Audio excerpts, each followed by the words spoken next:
There's a fascinating story about King Hezekiah, who was one of the most righteous kings of Judah. The story goes that Hezekiah is deathly ill. He's actually terminally ill. Now, of course, Hezekiah, being a great king, recognizes God runs the world. And Isaiah the prophet, who is his prophet advisor, because all kings had prophet advisors, comes to him and says, this is a message from God, you're going to die. And Hezekiah says, what have I done wrong? I fear God, I'm a righteous king.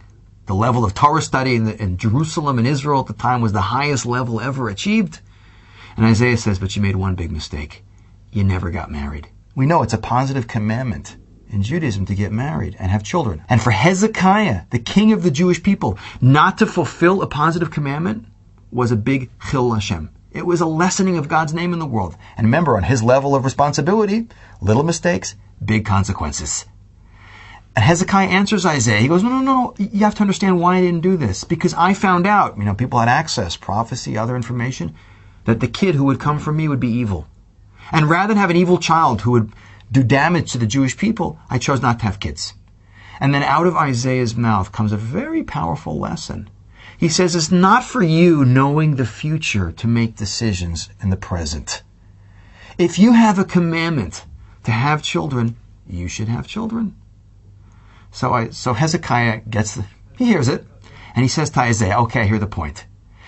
I'll tell you what, you give me your daughter, she's righteous, I'm righteous, maybe there's a chance we'll have a righteous child. And Isaiah says, too late. He goes to leave, and God says to Isaiah, turn around, go back. Tell Hezekiah, marry, you got 15 more years of life. And Hezekiah does marry Isaiah's daughter, and they do have a child, and that child's name is Manasseh, and just as Hezekiah foresaw, he ends up being the worst king of all of Judah, as bad as King Achav of the northern kingdom, who ends up doing tremendous, tremendous damage to the connection to God and to Jewish observance and Jewish knowledge. But again, it's just such a fascinating story about decisions we're supposed to make now versus knowledge we could access in the future, but what's the correct way to act based on what we know now and what we're commanded to do.